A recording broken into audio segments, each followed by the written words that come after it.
Hello students, कैसे हो आप सभी। आज मैं आपके यूट्यूब चैनल इजी बायोटीच पर लेके आई हूँ। जो हमारा एग्ज़ाम हुआ है 21 जून को सेंट्रल पोल्यूशन कंट्रोल बोर्ड का साइंटिस्ट बी माइक्रोबायोलॉजी के लिए, उसके मेमोरी बेस्ड क्वेश्चंस। तो ये कुछ एक क्वेश्चंस मुझे मिले हैं जो कि माइक्रोबायोलॉजी साइंटिस्ट भी एग्ज़ाम के अंदर पूछे गए हैं। एंड इनके अलावा आपको जो क्वेश्चंस याद हैं, आपको जो क्वेश्चंस पता है, वो आप मुझे कमेंट सेक्शन में बता सकते हो, तो उससे मैं आपको आंसर बता दूंगी। तो सबसे पहले हम शुरू करते हैं हमारे फर्स्ट क्वेश्चन से। Which of the following is not a protozoan disease. तो प्रोटोजोन डिजीज कौन सी नहीं है। तो इनमें हमें 4 ऑप्शंस दिए गए थे, जैसे कि टोक्सोप्लाज्मोसिस हो गया, फ्लैरेसिस हो गया, मलेरिया हो गया। तो यहाँ पे जो हमारा राइट आंसर है वो है फ्लैरेसिस। जो फ्लैरेसिस है वो हमारी एक प्रोटोजोन डिजीज नहीं है, ये एक पैरासिटिक डिजीज है। उसके बाद हमारा नेक्स्ट क्वेश्चन आता है, which microorganism are survive in high pressure.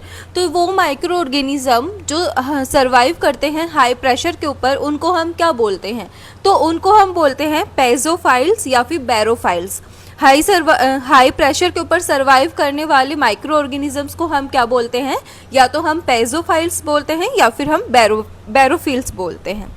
उसके बाद हमारा नेक्स्ट क्वेश्चन है, सिक्रेटरी एंटीबॉडी, यानी कि मोस्टली जो सिक्रेशंस के अंदर एंटीबॉडी प्रेजेंट होती है वो कौन सी एंटीबॉडी होती है। तो यहाँ पे ऑप्शंस हैं, जैसे कि IgM हो गया, IgE हो गया और IgG हो गया और IgA। तो यहाँ पे जो हमारा राइट आंसर है वो है ऑप्शन नंबर IgA, जो कि हमारा राइट आंसर है। क्योंकि जो मोस्टली जो सिक्रेशंस हैं, जैसे कि टीयर्स वगैरह के अंदर या फिर और कोई भी सिक्रेशन है, उसके अंदर IgA एंटीबॉडी प्रेजेंट होती है। उसके बाद हमारा नेक्स्ट क्वेश्चन है, मोटाइल फंगल स्पोर्स। जो मोटाइल फंगल स्पोर्स हैं उसका एग्जाम्पल पूछा गया था। तो जो जू स्पोर है वो क्या है, आपका एक मोटाइल फंगल स्पोर है। उसके बाद आपका नेक्स्ट क्वेश्चन था, which is not a vector borne disease, यानी कि वेक्टर बोर्न डिजीज कौन सी नहीं है। तो जो मीजल्स है वो वेक्टर बोर्न डिजीज नहीं है। उसके बाद यहाँ पे क्वेश्चन था, red colour of soil is due to. तो जो सोयल का जो रेड कलर है वो किसकी वजह से होता है। जो रॉक्स है उसकी ब्रेकडाउन हो जाती है, तो वो सोयल के अंदर मिल जाते हैं, उससे सोयल का कलर क्या हो जाता है, रेड हो जाता है। उसके बाद एंडोस्पोर से क्वेश्चन पूछा गया था। तो जो एंडोस्पोर है वो क्या है, एक हाईली रेजिस्टेंट बॉडी है। उसके बाद ग्राम पॉजिटिव और ग्राम नेगेटिव के डिफरेंसेस दे के एक क्वेश्चन था। ये क्वेश्चन मेरे को अच्छे से मिला नहीं, मतलब इनके जो ऑप्शंस थे वो नहीं मिले, लेकिन जो मिला है उसके बेसिस पे मैं आपको बता देती हूँ। ग्राम पॉजिटिव और जो ग्राम नेगेटिव बैक्टीरिया हैं वो दोनों क्या करते हैं, एक्सोटॉक्सिन्स को प्रोड्यूस करते हैं। तो यहाँ पे एक ये इनका कॉमन था, बाकी के जो 3 ऑप्शंस दे रखे थे वो आप मुझे कमेंट सेक्शन में बता सकते हो, मैं आपको बता दूंगी। उसके बाद यहाँ पे लिपोपॉलीसेकेराइड लेयर से क्वेश्चन था। तो जो लिपोपॉलीसेकेराइड लेयर है उसके अंदर 3 रीजन्स प्रेजेंट होते हैं, कोर रीजन, ओ एंटीजन और लिपिड ए। उसके बाद ये ग्राम नेगेटिव बैक्टीरिया के अंदर प्रेजेंट होती है और इसके अंदर UDP-N एसिटाइल ग्लूकोसामाइन प्रेजेंट होता है।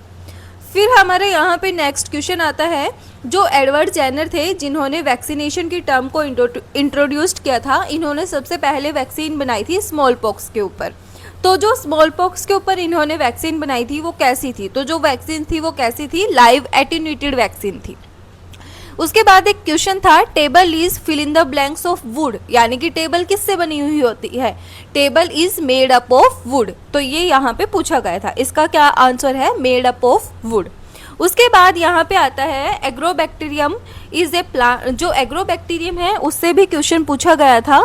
तो जो एग्रोबैक्टीरियम है वो एक प्लांट पैथोजन है, लेकिन जो वीड जीन्स हैं वो आउटसाइड द होस्ट बॉडी क्या नहीं करते, अपना एक्सप्रेशन शो नहीं करते हैं। ये इसका आंसर था। उसके बाद आता है फंक्शन ऑफ कैप्सूल। कैप्सूल का क्या फंक्शन है। तो जो कैप्सूल है वो बाहर आउटर लेयर होती है, ये क्या करती है, फैगोसाइटोसिस से प्रिवेंशन कराती है, और जो एक्सटर्नल इन्वायरमेंट है उससे सेल को क्या करती है, प्रिवेंट करती है। उसके बाद एक क्वेश्चन था फ्लैजिला से। तो जो फ्लैजिला है वो एक हेलिकल स्ट्रक्चर है और ये मोटेलिटी के अंदर हेल्प करता है, और जो फ्लैजिला वो क्या होते हैं, लॉन्गर होते हैं फिम्ब्रियाई से। उसके बाद क्वेश्चन है, inhibition of protein synthesis are caused by which antibiotic. तो जो प्रोटीन सिंथेसिस का इनहिबिशन है वो कौन करता है, टेट्रासाइक्लिन कोज करता है। फिर यहाँ पे नेक्स्ट क्वेश्चन था जो रिकॉग्नाइजेबल स्पीसीज है एनिमल्स और प्लांट्स की which together make a good and healthy environment. ये क्वेश्चन कंप्लीट नहीं है, जिसको अच्छे से याद हो वो मुझे बता सकता है। इसका जो आंसर है वो है बायोडाइवर्सिटी। तो ये थे हमारे कुछ एक memory based question for central pollution control board 2025 scientist B के एग्ज़ाम के। आपका एग्ज़ाम कैसा हुआ एंड एग्ज़ाम का लेवल कैसा था ये आप मुझे कमेंट सेक्शन में बता सकते हो। एंड जिन बच्चों के भी मेमोरी बेस्ड क्वेश्चंस याद हैं, कुछ भी याद हो, वो मुझे कमेंट बॉक्स में बता सकते हो। उसके थ्रू मैं आपको आंसर प्रोवाइड कर दूंगी। वीडियो पसंद आए तो please like share and subscribe जरूर करना। Thank you.